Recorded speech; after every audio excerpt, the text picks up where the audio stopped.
Hello everyone. Today we talk about how to fix the app of Emo.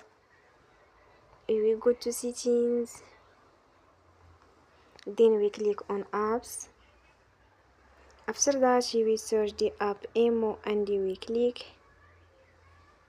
the wheel on for stop. After that we will go to storage.